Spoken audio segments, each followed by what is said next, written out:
I still remember the exact moment my entire career changed. My name is Julia Vega, and up until that morning, I thought I had it all figured out. I was standing in Grey Rock's sleek glass conference room, staring at a $60 million contract, my biggest win after 18 grueling months of work. The sunlight caught the edge of the paper as if it was glowing, and my heart raced with pride. This was the deal that was going to define my legacy. Grant Ellison, our CEO, walked in with his signature polished smile, followed closely by Lena Cross, my VP. I expected congratulations, maybe even a promotion, but instead, Grant's eyes barely met mine as he slid a folder across the table. "We're restructuring," he said calmly. "Your position is being eliminated, effective immediately." For a split second, I couldn't breathe. Fired. Minutes after bringing in the biggest deal in company history. And to add salt to the wound, Lena Cross, the woman who'd done nothing but flaunt her Ivy League degree, was taking over my account. I signed the papers with shaking hands, but deep down, I knew something they didn't. This wasn't over, not even close. The story of that $60 million deal didn't begin in a boardroom. It began nearly 2 years earlier, with me alone at my kitchen table, hunched over a flickering laptop and a spreadsheet that seemed endless. I was exhausted, drinking cold coffee at midnight, my cat curled up beside me as my only companion. But even then, I knew one thing. Haven Tech was my shot at something bigger. It wasn't just another client, it was the client. Industry leaders, global reach, and a reputation for expecting nothing short of perfection. Most people at Grey Rock thought it was out of our league, but I didn't care. I saw a door cracked open, and I was determined to wedge my way through it. For 18 relentless months, I lived and breathed that deal. I skipped vacations, worked through weekends, and answered emails at 2 a.m. without blinking. While others clocked out at 5, I was still there, fine-tuning pitches, rehearsing presentations, and building trust, brick by brick. It wasn't glamorous. It was gritty, thankless work, but piece by piece, it paid off. Slowly, I gained the trust of Haven Tech's decision-makers. I learned what kept them up at night, what they feared, what they dreamed of achieving. I didn't just sell them a product, I offered them a vision, and I made sure every word I said was backed by action. The breakthrough moment came one rainy Tuesday. I walked into Haven Tech's sleek downtown office for my final pitch, nerves coiled tight in my stomach. Celeste King, their CEO, was a force. Sharp eyes, sharp mind, and a reputation for seeing through corporate fluff in a heartbeat. She didn't waste time with pleasantries. "You've done your homework, Julia," she said, leaning back in her chair. "But here's the thing. I've seen plenty of good pitches. What I need is assurance. I need to know you will handle this account personally, not just shake my hand and disappear once the ink is dry." I hesitated. Grey Rock's policy was ironclad. Salespeople closed deals and then handed everything over to account managers. That was just how it worked. But I saw the flicker of resolve in Celeste's eyes, and I knew this was non-negotiable. "You have my word," I said, my voice steady even as my heart pounded. "I'll be with you every step of the way." It wasn't in writing, just a promise. But as I would soon learn, some promises matter more than any contract.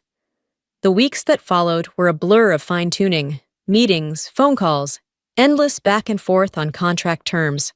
I was running on fumes, but riding the high of knowing I was on the brink of the biggest win of my career. Then, 3 days before the signing, everything shifted. I was heading back to my desk after a late meeting when I passed Grant's office. The door was ajar, and I heard my name. I froze, my heart thudding, and couldn't help but listen. "She's good at sales," Lena Cross was saying, her voice sharp as ever. "But Haven Tech is elite. Julia's background? State school. Not exactly the kind of pedigree our top clients expect." My stomach turned. Grant replied, "Exactly my concern. This account is too valuable. Once the contract's signed, we'll transition the project to Lena. Julia's done her part." I pressed my back against the wall, my hands shaking. After all my sacrifices, after proving myself time and time again, I still wasn't enough. My hard work didn't matter, because my degree didn't come with an Ivy League crest. My success was just a stepping stone for Lena's next power grab. That night, I sat in my apartment, staring out the window at the city lights. I should have felt crushed, but what surprised me was the anger simmering beneath the hurt, cold, clear, and focused. They thought I was just a tool to get the deal across the finish line. They thought they could discard me without consequence, but they had no idea what I was holding in my back pocket. I didn't say a word. I just waited. The night after I was fired, my apartment felt unnervingly quiet. My inbox was still buzzing with congratulatory emails, colleagues celebrating a win they thought was mine. I sat cross-legged on my couch, staring at the termination papers resting on the coffee table. 18 months of my life, gone in the span of a 5-minute meeting. I fed my cat, watered my plants, and tried to process the surreal emptiness washing over me. No more endless meetings, no more late-night revisions, no more pretending that hard work alone was enough. Strangely, I didn't cry. I didn't rage. I just sat there, numb, with one thought looping in my head. They have no idea what they've done. Because while Greyrock thought they were in control, they'd overlooked one crucial fact. Celeste King had made it clear, explicitly clear, that Haven Tech's deal was tied to me, personally. No me, no deal.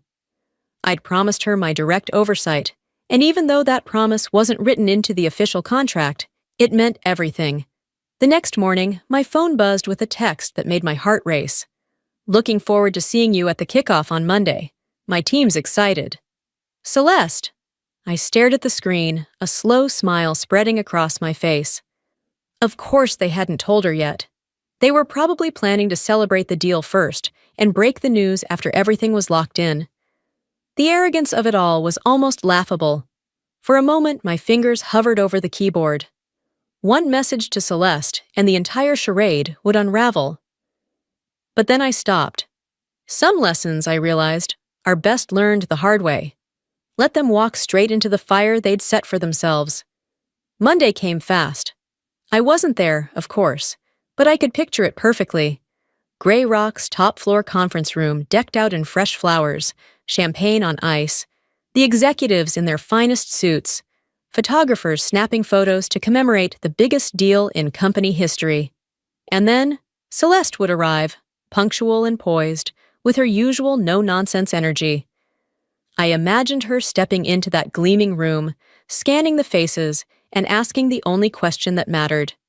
"Where's Julia?" I smiled to myself, imagining the stammering, the forced smiles, and then that inevitable moment of cold realization. They'd underestimated the wrong person. The fallout started just before noon. My phone vibrated with a string of missed calls. Marcus, the company's legal counsel, Lena, even Grant himself. I ignored them at first, savoring the delicious silence of payback unfolding. But curiosity got the better of me, and when Marcus called again, I answered. "Julia, thank God," he said in a rush. "We've got a situation." "Oh?" I said lightly, as if I had no idea. "Haven Tech's pulling out. Celeste refuses to continue without you personally involved. We didn't know there was—" He paused, lowering his voice. "Did you make some kind of side deal with her?" "It wasn't a side deal," I said coolly. "It was a promise." Marcus swore under his breath. "Grant wants to talk to you, please." I sighed, part of me almost feeling sorry for him. Almost. A few minutes later, my phone rang again. Grant this time. Julia," he started, his voice tight. "I think there's been a misunderstanding. Celeste seems to believe you're an essential part of the Haven Tech project." "There's no misunderstanding," I said, keeping my tone calm. I promised her I'd manage it personally. There was a long pause. "We'd like to bring you back," he said finally. "We can offer a new title, more money, whatever it takes." It was exactly what I'd been waiting for. But instead of the satisfaction I expected, all I felt was clarity. This wasn't about me being valued. This was about them scrambling to save face. "I'm not interested," I replied. "You didn't value me when it mattered. Now you're bleeding and you want a quick fix. Find someone else." "You're making a mistake," he warned. "No," I said firmly. "You already did." I hung up and turned my phone off, sitting back with a deep breath. The power of no. It felt incredible. That evening, as the sun dipped below the horizon, I found myself on my balcony with a glass of wine, staring at the city lights. The world kept spinning, even as Greyrock's perfect facade began to crack. But the part that stayed with me the most was a quiet text from Celeste later that night. "I trust you did what was right for you. Let's talk soon." That was the moment I realized this wasn't just revenge. This was the start of something entirely new. The introduction Celeste promised came fast. Just 2 days later, I found myself sitting across from Blake Ashton, the CEO of Orion Nexus, at a rooftop restaurant overlooking the city skyline. He wasn't at all what I expected. No designer suit, no polished corporate jargon, just jeans, a crisp shirt, and eyes that didn't miss a thing. "Celeste speaks highly of you," he said, resting his elbows on the table. "That's rare. I've been chasing Haven Tech for years." "She's loyal," I replied simply. "But loyalty isn't given lightly. You have to earn it." He smiled. "Good, because that's exactly what I want to build here. A company where trust is the core, not just a marketing buzzword." I leaned forward. "I need to be clear, Blake. I'm not looking for another job where I climb someone else's ladder. I want to build something that actually matters. No office politics, no pedigree games, just real work with real results." His eyes gleamed. "That's why you're here. I don't care where someone went to school or how fancy their resume looks. I care if they can deliver." That was all I needed to hear. We shook hands before dessert arrived, sealing what would become the turning point of my career. My official title was Head of Strategic Accounts, but Blake gave me full freedom to build my own team, my own way. The next weeks were a blur of activity. I sent quiet messages to people I'd worked with over the years, brilliant minds who'd been dismissed by Greyrock for not fitting the mold. Logan Chen, the systems architect who'd built the backbone of so many projects, but was always overlooked because he was too introverted. Mira Patel, a data analyst sharp as a razor, sidelined because she didn't flatter the right egos. Jason Lee, a client success manager who got passed over because he didn't have the executive polish they loved to worship. They came, eager, motivated, and ready to prove themselves. When Celeste signed with Orion Nexus, transferring the entire Haven Tech project to us, the tech world noticed. Headlines started popping up. Greyrock loses $60 million account to rival startup. Investors started asking uncomfortable questions. Greyrock's boardroom turned into a pressure cooker. Marcus, ever the insider, kept me updated. One afternoon, he sent a simple text. "Lena's out. Official statement says she's stepping down to pursue new opportunities, but everyone knows she was pushed." I stared at my phone for a long moment, a swirl of emotions running through me. I didn't want anyone's life to fall apart. But Lena had made her bed. She'd gambled on the wrong values and lost. The dominoes kept falling. Within weeks, 2 more major clients left Greyrock. By the end of the quarter, we'd secured 3 huge accounts, each one another crack in the foundation of the empire I'd once helped build. The energy inside Orion Nexus was electric. We weren't working for prestige or hollow titles. We were working to create something authentic. One afternoon, Logan walked into my office carrying a small gift bag. He looked a bit shy. "I thought you might want this," he said, placing it on my desk. I pulled out a sleek black frame. Inside was my state college diploma, the same one Lena had once mocked behind my back. I couldn't help but laugh. "This is perfect. Let's put it right here where everyone can see." He grinned, to proving them wrong. But the story wasn't over yet. A month later, Blake called me into his office, his eyes twinkling with amusement as he waved a printout. "Guess who just made us a buyout offer?" I raised an eyebrow. "Greyrock? Bingo! Looks like they're in full panic mode.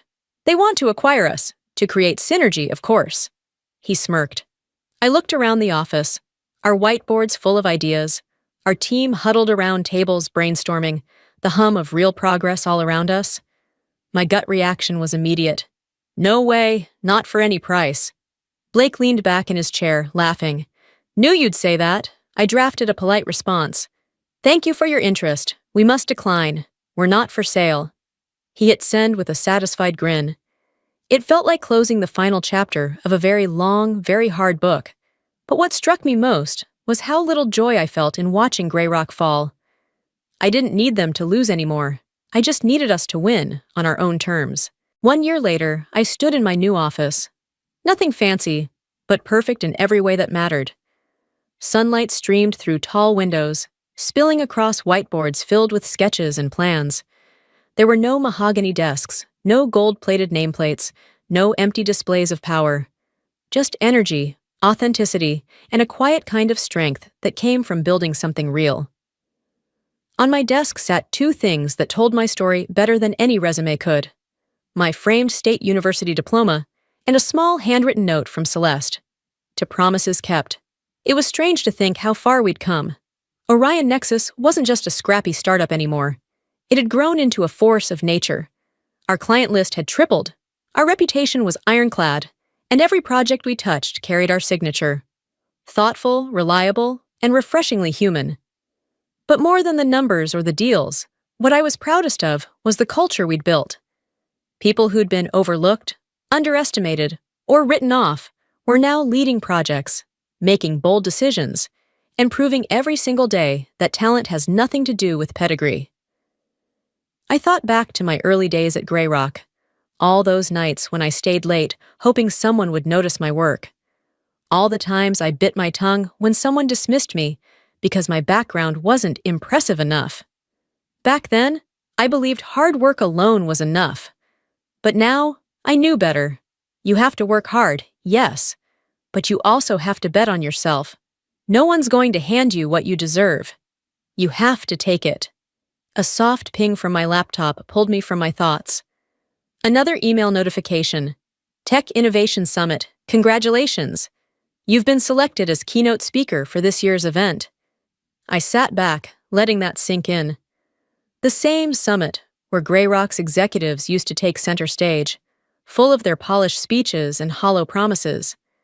This year, I was the one holding the microphone. Blake knocked on the door and stepped in, a coffee in hand and a smile on his face. Board meeting in 10. Investors are practically giddy. Let's give them something to smile about, I said, grabbing my notebook. We walked down the hallway together, passing teams deep in discussion, heads bent over prototypes and diagrams. There was a buzz in the air, a kind of excitement I'd never felt at Grey Rock. This wasn't just a job, this was a mission. Blake grinned as we stepped into the boardroom. You ready to change the world? I looked around the table at my team, diverse, driven, unstoppable, and smiled. We already are. As I took my seat, I thought about everything it had taken to get here. The betrayals, the heartbreak, the quiet, seething anger that had once fueled me, and I realized something. This wasn't just a revenge story. This was a story about reclamation, about taking back your power when the world tries to tell you you're not enough, about proving that success built on authenticity and integrity is the kind that lasts. Some revenge stories are loud and messy, but the best ones, they're quiet.